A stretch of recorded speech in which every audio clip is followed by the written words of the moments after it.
Ibnu Ishaq meriwayatkan bahwa setelah sejumlah pria dan wanita mulai memeluk Islam secara bertahap, kabar tentang ajaran baru ini pun mulai menyebar di Makkah. Islam menjadi bahan perbincangan di kalangan masyarakat. Di tengah keadaan itu, Allah memerintahkan Rasul-Nya untuk mulai menyampaikan risalah secara terbuka. Beliau diperintahkan untuk menyampaikan perintah Allah kepada manusia secara terang-terangan dan mengajak mereka kepada jalannya.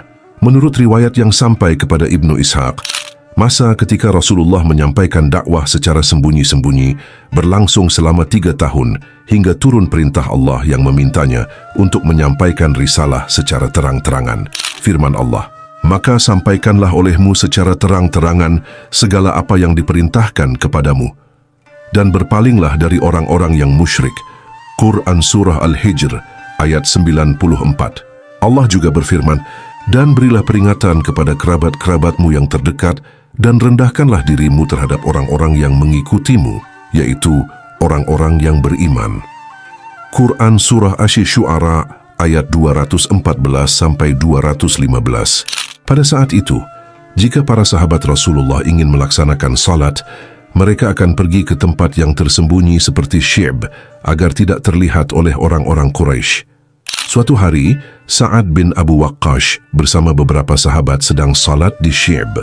Tiba-tiba beberapa orang musyrik Quraisy yang tidak mereka duga sebelumnya datang dan menghina ibadah mereka. Pertikaian pun pecah hingga terjadi perkelahian hebat. Dalam kejadian itu, Sa'ad bin Abu Waqqash memukul salah satu orang musyrik dengan tulang rahang unta hingga terluka. Peristiwa ini menjadi catatan sebagai pertumpahan darah pertama dalam sejarah Islam. Ketika Rasulullah mulai mendakwahkan Islam secara terbuka dan menyampaikan perintah Allah dengan terang-terangan, awalnya kaum Quraisy tidak menunjukkan perlawanan. Namun, segalanya berubah ketika beliau menyebut sesembahan mereka dan menjelaskan kesesatan di balik pengagungan terhadap berhala-berhala itu. Sejak saat itu, kaum Quraisy mulai memusuhi beliau, menolak dakwahnya dan bersatu dalam perlawanan, kecuali beberapa orang yang telah diberi petunjuk oleh Allah melalui Islam. Jumlah mereka pun masih sedikit dan tetap menjalankan keislaman secara sembunyi-sembunyi.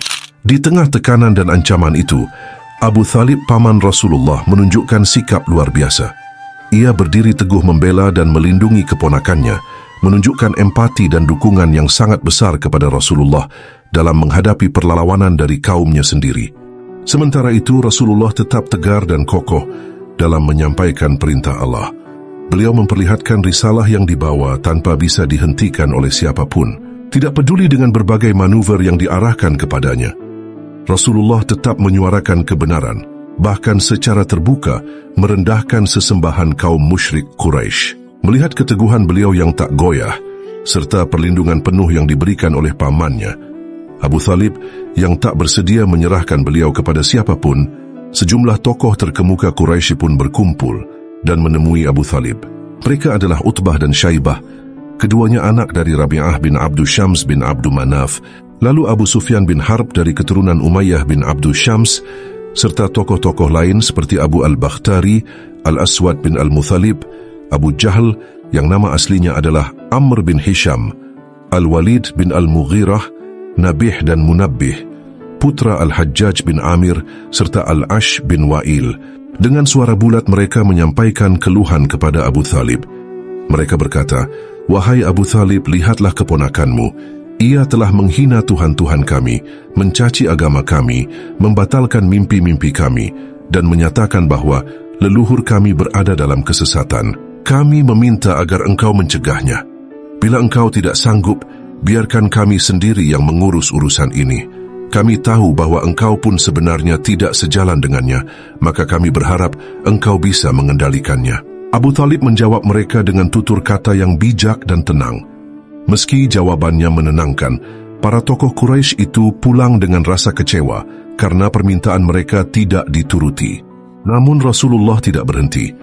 Beliau tetap melanjutkan dakwahnya seperti biasa, menyebarkan ajaran Allah dan mengajak manusia kepadanya. Konflik antara beliau dan kaum Quraisy pun semakin memanas. Ketegangan itu mendorong para pemuka Quraisy kembali mengirimkan utusan kepada Abu Thalib untuk kedua kalinya. Mereka berkata, "Wahai Abu Thalib, engkau adalah tokoh terhormat di antara kami seorang yang kami muliakan. Kami telah datang sebelumnya meminta agar engkau melarang keponakanmu, tapi engkau tidak melakukannya. Demi Allah, kami tidak sanggup lagi menahan penghinaan terhadap leluhur kami. Dianggapnya batil mimpi-mimpi kami, dan agama kami dicela. Sekarang hanya ada dua pilihan. Engkau hentikan dia, atau kami sendiri yang akan menghadapinya hingga salah satu dari kami binasa. Setelah menyampaikan ancaman itu, mereka pun berlalu meninggalkan Abu Thalib. Hati Abu Thalib pun mulai merasa berat. Ia merasa terjepit antara mempertahankan hubungan baik dengan kaumnya dan kecintaannya terhadap keponakannya yang berdakwah tanpa gentar.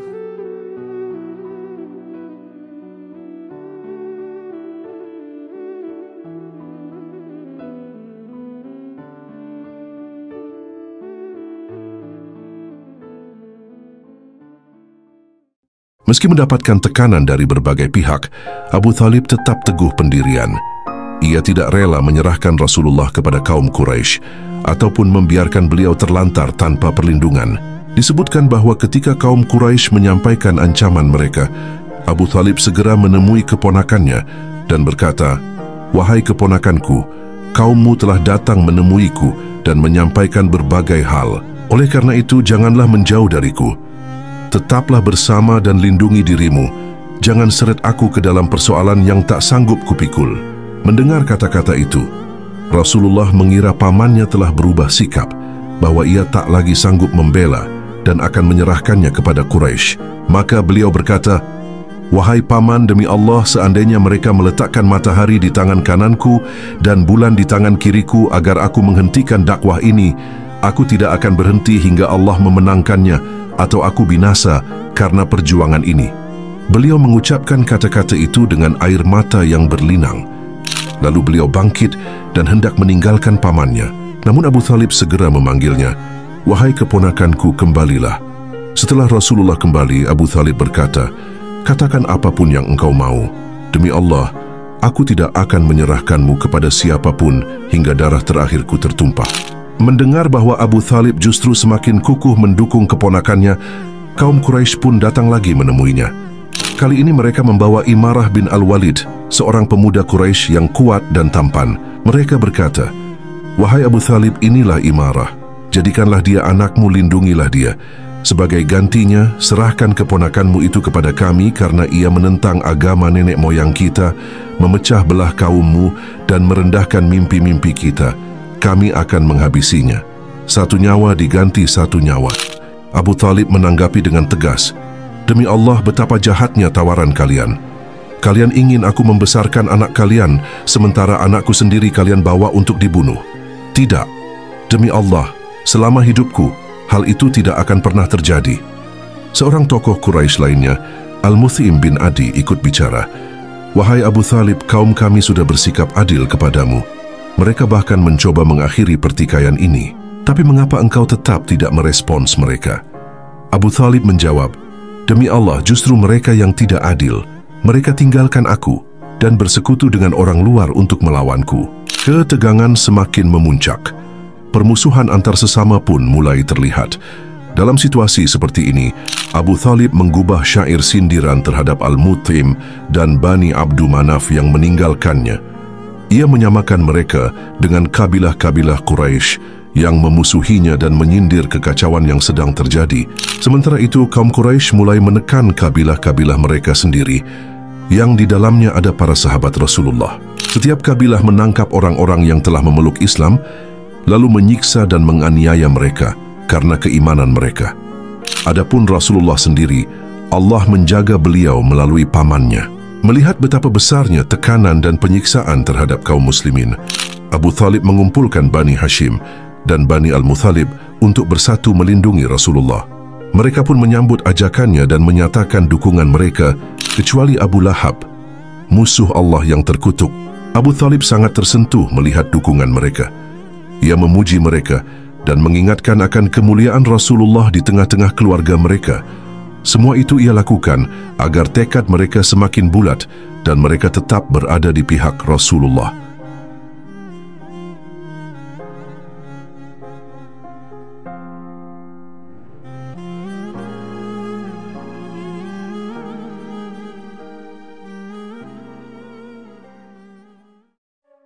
Ketika musim haji mendekat dan para jamaah Arab mulai berdatangan ke Makkah, para tokoh Quraisy berkumpul untuk membahas bagaimana menghadapi pengaruh Rasulullah yang terus menyebar. Dalam pertemuan itu, Al-Walid bin Al-Mughirah, seorang tokoh terpandang, berkata kepada kaumnya, "Wahai orang-orang Quraisy, musim haji telah tiba. Orang-orang Arab akan berdatangan dan mereka pasti akan mendengar tentang sahabat kalian ini. Maka dari itu, bersatulah, jangan sampai pendapat kalian berbeda-beda tentangnya." Mereka menjawab, "Wahai Abu Abdul Syams, katakan pendapatmu. Apapun yang engkau putuskan, kami akan mendukungnya." Namun ia berkata, "Sampaikan dulu pendapat kalian, aku ingin mendengarnya." Seseorang berkata, "Kita katakan saja bahwa Muhammad adalah seorang dukun." Al-Walid menolak, "Bukan, ucapannya tidak menyerupai ucapan dukun, tidak pula sajaknya." Yang lain menyarankan, "Kalau begitu, katakan saja dia orang gila." Al-Walid menjawab, "Itu lebih tidak masuk akal lagi." Mereka terus mencoba. "Mungkin penyair?" Ia kembali menolak.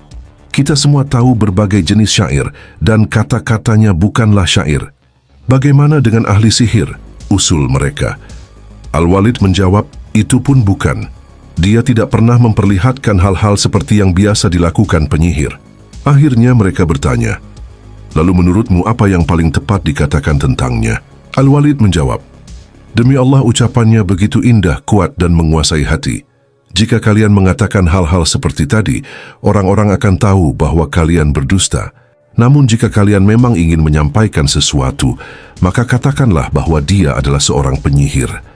Karena apa yang dia sampaikan telah memisahkan seorang anak dari ayahnya, seorang saudara dari saudaranya, seorang suami dari istrinya, dan seseorang dari keluarganya."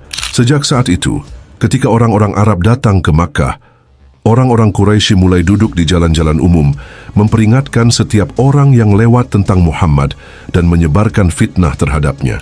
Kemudian Allah menurunkan ayat tentang orang yang menentang kebenaran, yang penuh kesombongan dan kebencian terhadap wahyu.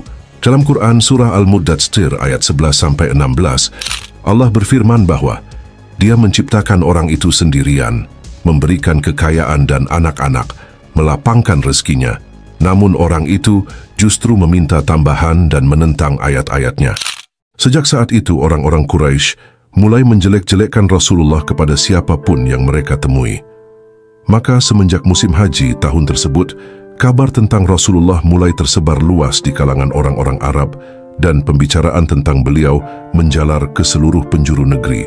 Melihat situasi itu, Abu Thalib merasa khawatir akan datangnya banyak orang Arab yang mungkin ingin mencelakakan Rasulullah. Maka ia pun menggubah sebuah syair. Dalam syair itu, ia memohon perlindungan dengan menyebut kesucian Makkah dan kedudukannya di sana. Ia juga menyampaikan dengan tegas bahwa ia tidak akan pernah menyerahkan Rasulullah dan akan terus melindunginya hingga akhir hayat, walaupun harus menumpahkan darah terakhirnya.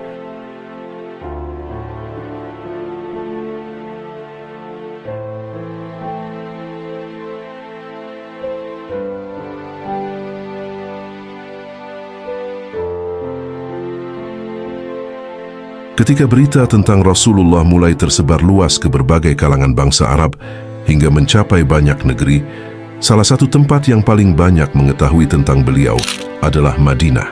Tidak ada satu pemukiman di Jazirah Arab yang lebih mengenal Rasulullah dibandingkan dengan pemukiman suku Al-Aus dan Al-Khazraj.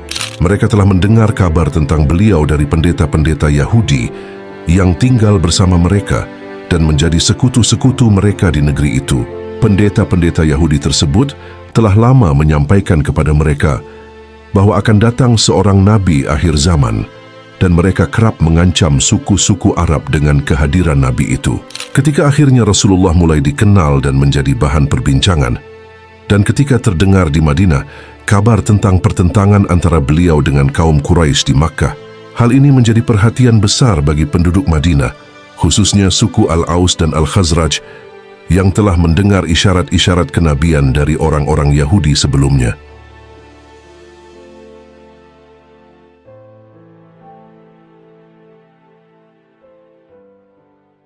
Orang-orang Quraisy semakin menggencarkan teror terhadap Rasulullah, dan kepada orang-orang yang telah mengikutinya, mereka mengerahkan orang-orang bodoh dari kalangan mereka untuk mendustakan beliau, mengusik, dan menuduh beliau sebagai penyair.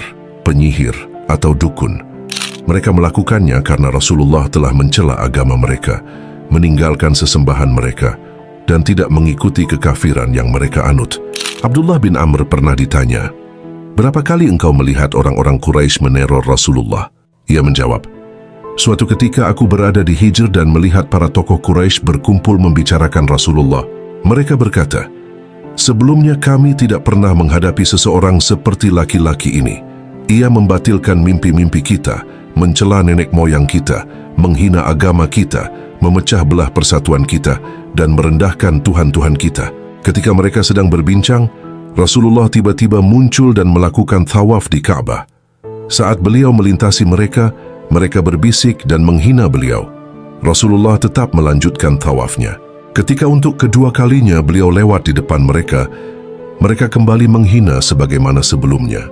Namun saat beliau lewat untuk ketiga kalinya dan mereka kembali menghinanya, Rasulullah pun berhenti dan berkata, 'Wahai orang-orang Quraisy, demi Allah, apakah kalian tidak tahu bahwa aku datang untuk membinasakan kalian?' Ucapan beliau membuat mereka terdiam.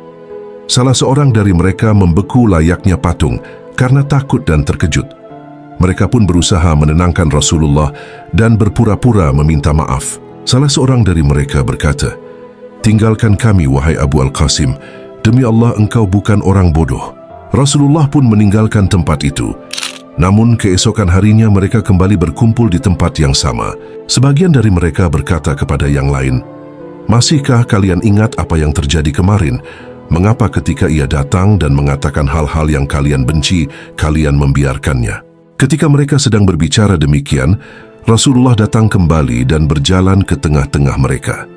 Mereka segera berdiri dan mengepung beliau seraya berkata, 'Engkaukah orang yang mengatakan ini dan itu?'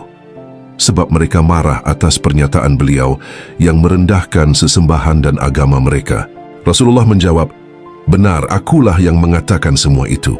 Abdullah bin Amr berkata, 'Aku melihat salah seorang dari mereka memegang pakaian Rasulullah. Saat itu tiba-tiba Abu Bakar datang dan berkata, 'Apakah kalian akan membunuh seseorang hanya karena ia mengatakan bahwa Tuhannya adalah Allah?' Maka mereka pun segera bubar. Itulah gangguan paling berat yang pernah aku saksikan dari orang-orang Quraisy terhadap Rasulullah. Teror dan penyiksaan juga menimpa Abu Bakar As-Siddiq. Putrinya Ummu Kalsum pernah menceritakan bahwa ketika Abu Bakar pulang ke rumah, orang-orang Quraisy menarik jenggotnya hingga rambutnya menjadi berantakan. Abu Bakar memang memiliki rambut yang tebal. Cobaan demi cobaan terus dialami oleh Rasulullah dan Abu Bakar sebagai sahabat terdekat beliau. Ibnu Hisham berkata bahwa salah satu cobaan paling berat yang dialami Rasulullah dari orang-orang Quraisy terjadi pada suatu hari ketika beliau keluar dari rumah, lalu semua orang yang beliau temui mendustakan dan mempermainkan beliau. Rasulullah kemudian pulang ke rumah dan menyelimuti diri karena merasa sedih atas perlakuan mereka. Lalu Allah menurunkan firman-Nya dalam Quran surah Al-Muddatsir ayat 1-2. "Hai orang yang berkemul, berselimut, bangunlah, lalu berilah peringatan.